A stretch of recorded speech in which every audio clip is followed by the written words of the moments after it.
If you want to hear real, practical advice from a Christian sports ministry expert on how to run your sports, recreation, and fitness program, stay tuned. My name is Kelvin Anderson. I am the director and producer of the Dr. Greg Linville Show. Today, Dr. Greg Linville and Pastor Dan Stoffer of CSRM talk about how to recognize, recruit, and retain leaders for the church, sports, recreation, and fitness programs. Here's our host, Pastor Dan Stoffer. Greg, in our pursuit of Christology, what kind of people are we trying to produce here? Well, that's a great question. You start all these with these great questions, Dan. Thank you. Because if you don't have Christocentric people, you can't have a Christocentric ministry or outreach. Duh. I mean, sometimes we walk past that. But here's another thing that happens. We get all these kids signed up for our youth league. Now, who are we going to get to coach them? Rather than saying, I've got 10 coaches, and they can each coach 8 kids or 10 kids, so I can have 80 or 100 kids. And we go about this the wrong way. Yeah. So we have to start with what we have a set of 3 REs. Recognize, R-E, recognize. Who are the people that fit a certain characteristic, a certain skill set? That's who we're looking for. They need to at least have some insight into sport. And I'd even say if you don't have head coaches, whether it's adult or youth, or if you don't have a fitness leader that is really fit, okay, and knows how to lead a fitness class, you got to have somebody else that's there to help them. And they have to understand what they're trying to do. So that's the first thing of recognizing. But then also recognizing, are they truly walking with Jesus? They have to have both of those things. So the first thing is to recognize. The second thing then is to recruit them, because you might recognize them, but how are they going to get to where you need them to be so they can actually become that local church sports missionary, that volunteer who's a coach or a league director or fitness ministry director? Okay. And this isn't designed to go deep into that. Sure. Read the books, get the books, because it does help you. But after you recruited them, and we've got all the methodologies for you that in the book, then there is that ongoing retraining, because some of them have been trained how to be coaches, and really that training, they're not coaches, it's really child abuse or something, okay? Yeah. So they need retrained on how to do the sports side of it, but they also need to be retrained on how to do the ministry side of it. So in order to produce Christocentric leaders and people, you have to start by recognizing them, getting them involved, and then training them. Let's talk a little bit about that training. Because going back to what we said before and in the book, we proclaim the gospel with how we do it, how we love people, how we live our lives, so that they can see things. They say, there's something there that I need to follow. I need to have more on. There's something here that isn't part of my life, but it needs to be. And then we affirm the gospel with our words. So in that proclamation, affirmation approach, then let's talk about, we're assuming that they're proclaiming the gospel because these leaders are already living it. How do they affirm it? Another set of 3. Brief is good. Always. Because these people aren't coming to these leagues or fitness classes to learn theology. They're not there to take notes. They're there to exercise. They're there to compete. They're there for their kid, whatever. And they'll tolerate your 2 or 5 minute devotional, at the most 15 minutes.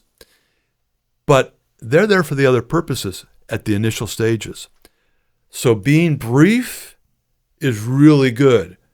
Oh, they talked about Jesus, but it wasn't that long. I can deal with that. Brief is good. Affirming is better. Too many times churches get their finger wagging and you're going to hell if you don't, and if you're doing that and that person's condemned. No. Affirming is better. So you start with brief, affirm. I know that you and I, at least if you're like me, I have some struggles. You know what? It's okay.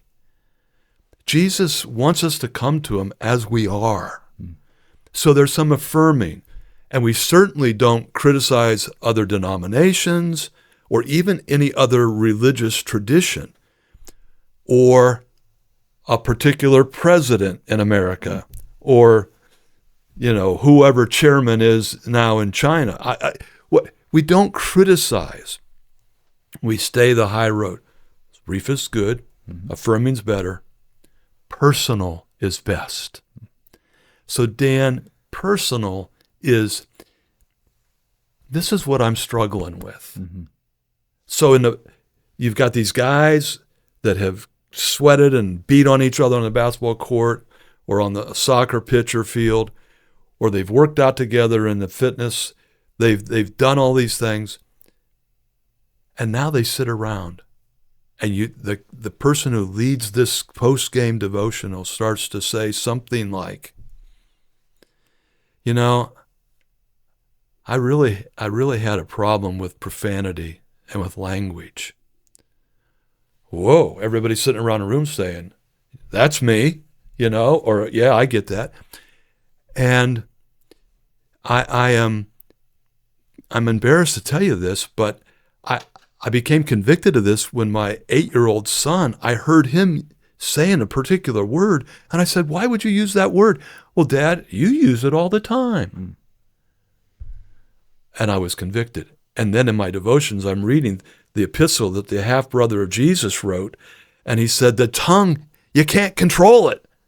And I'm like, yeah, that's me. Yeah.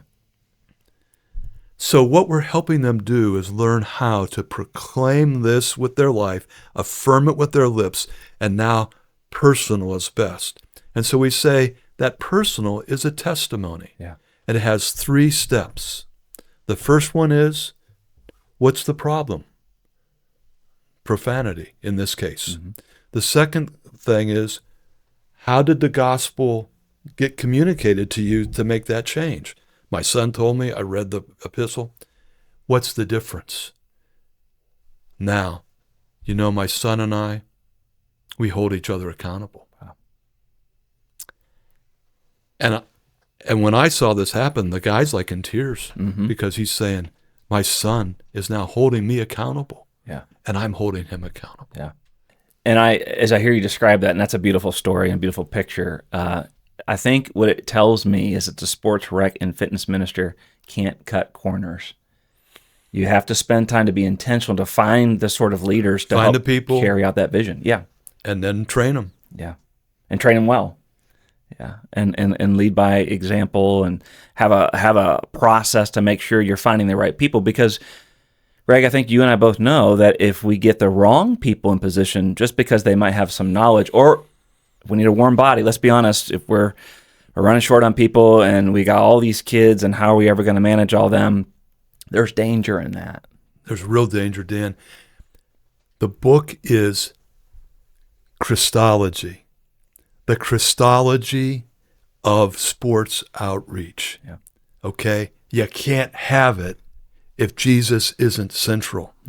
You can't have it if you don't have people who are Christ-centered in their own life. Yeah.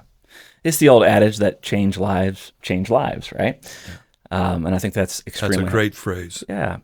And so again, it's making sure Jesus is at the focal point of everything we're doing in ministry, even on down to how we recruit people and what we're hoping to accomplish as we disciple people within our ministries. But again, we can't cut corners. And so, Greg, if that is the people we hope to produce, I think next we need to figure out, what's the programming look like? How does that translate into programming? Hey everyone, thanks for watching. We hope this discussion helped you learn more about recognizing, recruiting, and retraining your local church leaders to be effective ministers for Christ. If you appreciate this episode, please like, share, and subscribe. That really helps us continue producing content and keeps this ministry going. Until next time, keep competing for Christ. Take care.